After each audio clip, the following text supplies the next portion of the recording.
They're looking at options to try and improve and enhance the value of public access in Schenectady.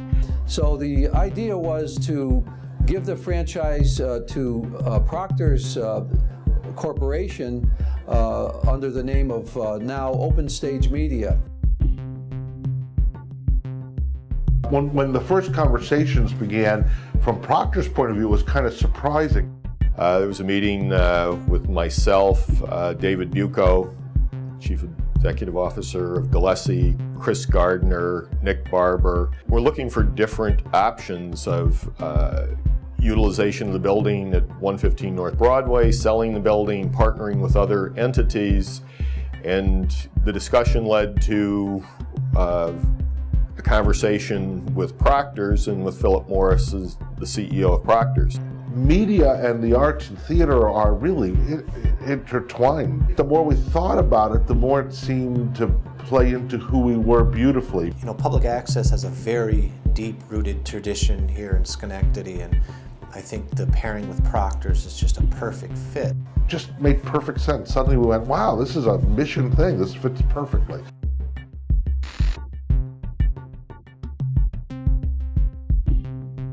Well, SAC TV is a group of individuals that have participated in the community and public access in different ways over the years.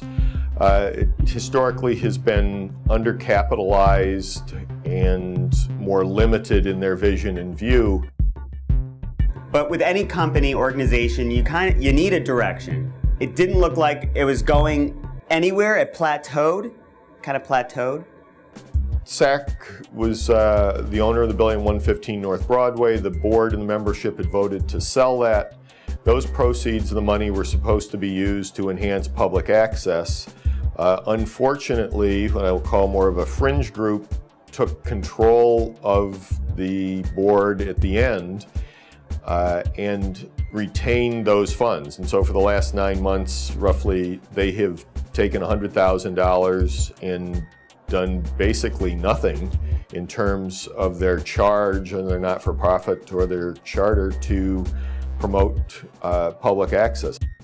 There are some people who say this isn't possible or that doesn't happen anymore or whatever, and they're wrong. And you have to kind of counter that once in a while. You know, when someone says, oh, they won't show this anymore. Well, that's ridiculous. This is an open forum, it's public access, and if someone brings it in and they're eligible, it'll get shown. That's what we're about. It's an open forum here. You make a show, you can come in and drop it off, fill the proper paperwork, and your show goes on the air. It's open to the public, it's free. We encourage everybody to come down and find out about it and actually use the station to get your point across.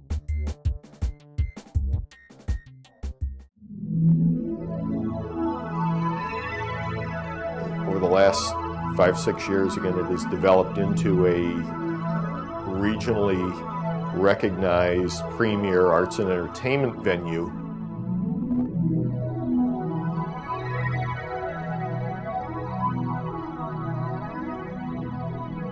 And moving public access under the Proctor's umbrella just seemed to make sense and complement the activities that were already being done. So before with SAC, everything was very low-key, and while we got a lot of hands-on activity, it wasn't quite as founded and formula-based as it is now. Here, everything is a lot higher quality. It's up to more professional standards. The timing of this was driven a lot by the fact that there had not been an agreement between the city and Time Warner for many years. And they were extending one-year agreements, and there was a willingness on all parties to talk and renegotiate a new agreement. So the city was willing to have us as the new operator be a part of those conversations. And our analysis of both the old contract and how much material was available and how much time was available was that we could meet all the requirements that even the old contract had to open other stations. One for education, one for community, and one for government. And what's great about that is now people can choose what channel they want to go to for what kind of entertainment or what kind of knowledge they want to get. I thought it might happen a little faster, but it is a complicated move and the resources are not great. But we did convert to all digital presenting and digital distribution, all digital inputting, all digital shooting. We converted to 3 channels, which meant a substantive upgrade in servers, substantive upgrade in the amount of time it takes to schedule everything.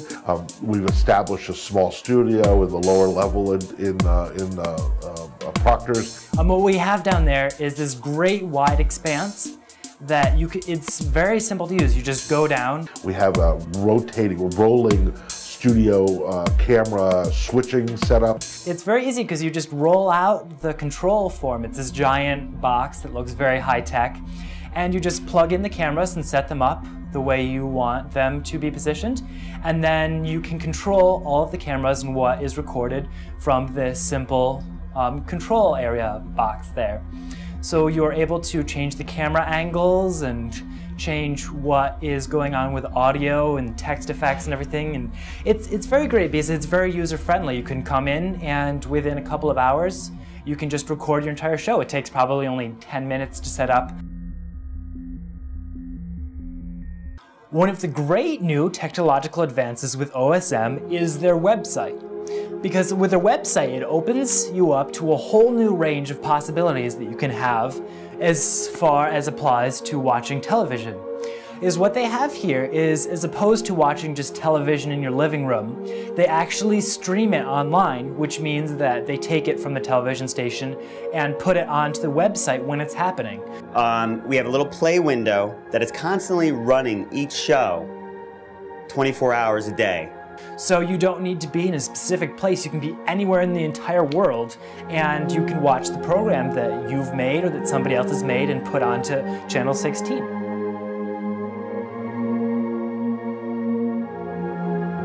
Even as we think of the things that we've been able to accomplish over the last year, hopefully that is really just small footsteps in terms of the long journey that public access is going to take, and as we continue to build the value and content that's available here in Schenectady.